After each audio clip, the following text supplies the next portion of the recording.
Gamit ng isip at kilos-loob sa sariling pagpapasya at pagkilos. Magandang araw, Grade 7. Sa pagpapatuloy ng Aralin 1, talakayin natin ang Learning Competency C na ilalapat ang wastong gamit ng isip at kilos-loob sa mga sariling pagpapasya at pagkilos alinsunod sa katotohanan at kabutihan. Magsimula tayo sa pagsusuri ng mga sitwasyon sa mga susunod na slides, saka sagutin ang mga tanong. Unang sitwasyon, sabik na sabik ka na sa pagbubukas ng klase. Handa na ang iyong mga kagamitang pang-eskwela at nasasabik ka nang makilala ang mga bago mong kaklase.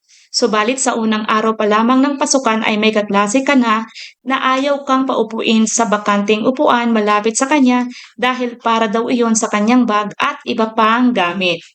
Pangalawang sitwasyon, pag-uwi mo galing sa paaralan ay nakita mong tambak ang mga hugasin sa kusina.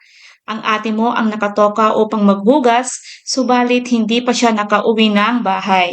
Gustuhin mo mang gawin ang responsibilidad niya, kaso namamaga ang iyong kamay. Maya-maya lang ay uuwi na ang iyong mga magulang at siguradong magagalit dahil hindi pa nahugasan ang pinagkainan. Mga tanong, kung ikaw ang nasa una at pangalawang sitwasyon, ano ang gagawin mo? Ano ang maaaring mangyari kapag hindi mo pinag-isipang mabuti ang mga gagawin mong kilos at desisyon?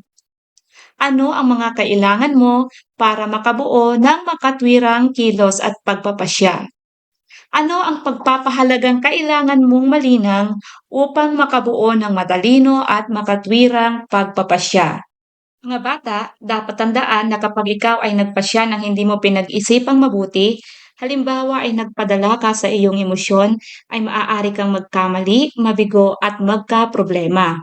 Kaya marapat lamang na sa pagbuo ng pagpapasya ay gamitin ang iyong isip at kilos-loob. Kapag ginamit mo ang iyong matalinong isip at malayang kilos-loob sa pagpapasya, ay malilinang sa iyo ang pagpapahalagang prudence o maingat na paghuhusga. Ang prudence ay ang pagpapahalagang kailangang malinang sa araling ito. Ito ay mahalaga sa buhay ng isang tao upang maging matagumpay sa buhay. Ano nga ba ang prudence o maingat na paghuhusga at ang mga katangian nito?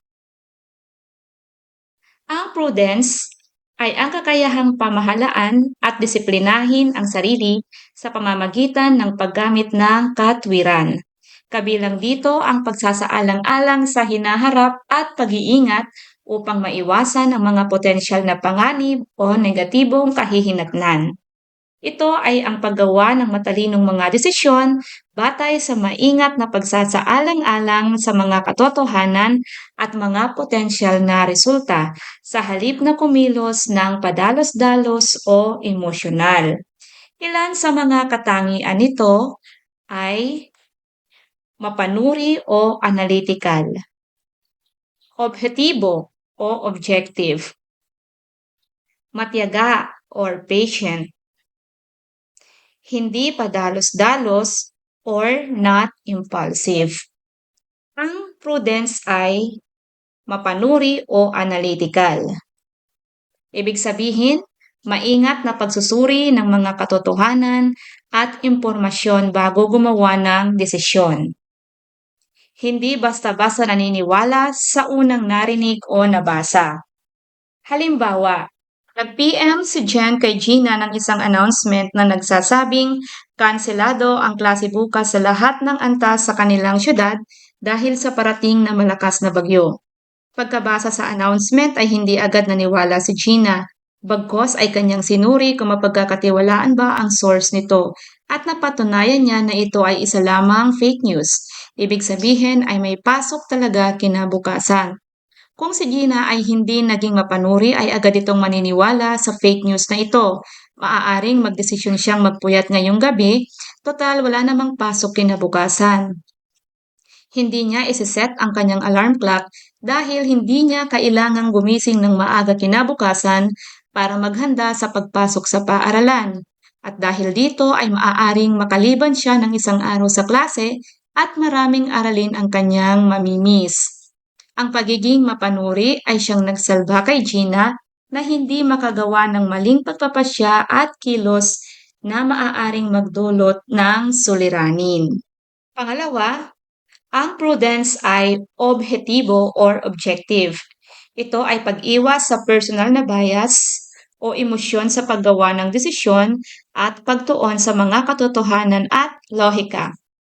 Halimbawa, nag-away sina Maria at ang kanyang kuya na si Juan dahil sa isang laruan. Imbis na panigan agad ni Maria o panigan agad si Maria dahil siya ang nakababata, obhetibong tinimbang ng kanilang inang si Aling Nena ang sitwasyon. Pinakinggan niyang maigi ang panig nilang dalawa at napatunayan kung sino ang may kasalanan batay sa mga kwento at ebidensya ng dalawang magkapatid. At dahil dito ay pinagsabihan at dinisiplina ang may kasalanan. Dahil sa pagiging objektibo ni Aling Nena ay naging tama ang kanyang paghuhusga. Nakaiwas siya sa maling kilos at pagpapasya. Pangatlo, ang prudence ay matyaga or patient. Ibig sabihin, hindi nagmamadali sa paggawa ng desisyon. Naghihintay ng sapat na impormasyon at pag-iisip bago kumilos. Halimbawa, si Ana ay gustong bumili ng isang bagong cellphone. Nakita niya ang isang modelo na gusto niya. Ngunit bago siya bumili, gusto niyang malaman ang mga specs nito.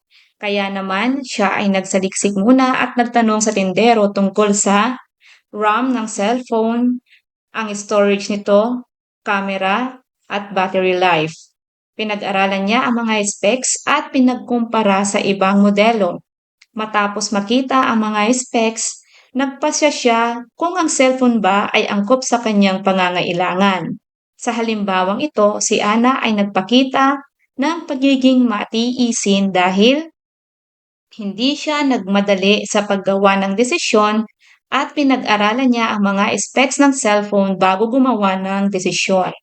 Ang pagiging matiisin ni Ana ay nakatulong sa kanya na gumawa ng isang matalinong desisyon at makakuha ng cellphone na angkop sa kanyang pangangailangan. Sabi nga nila, patience is a virtue, sapagkat ito ay naglalaan ng sapat na panahon para sa pagninilay, pagtitimbang ng mga options, at paghihintay para makagawa ng matalino at makatwirang kilos at pagpapasya. Pang-apat, hindi padalos-dalos o not impulsive. Ito ay hindi kumikilos ng biglaan o walang pag-iisip. Halimbawa, si Juan ay nakatanggap ng isang alok na sumali sa isang online game na may premyo na 1,000 piso. Gusto niyang sumali agad, ngunit hindi siya nagpadalos-dalos. Sa halip, ginawa niya ang mga sumusunod. Una, pinag-aralan niya ang mga rules ng game. Pangalawa, tinanong niya ang mga kaibigan niya tungkol sa game na ito.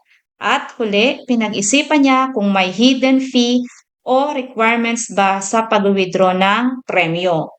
Matapos ang ilang araw ng pag-aaral at pag-iisip, nagpasya si Juan na hindi sumali sa game dahil may mga nakita siyang mga red flags at hindi siya sigurado sa legitimacy ng game. Sa halimbawang ito, si Juan ay nagpakita ng pagiging hindi padalos-dalos dahil hindi siya nagmadali sa paggawa ng desisyon at pinag-isipan niya ang mga bagay bago gumawa ng aksyon.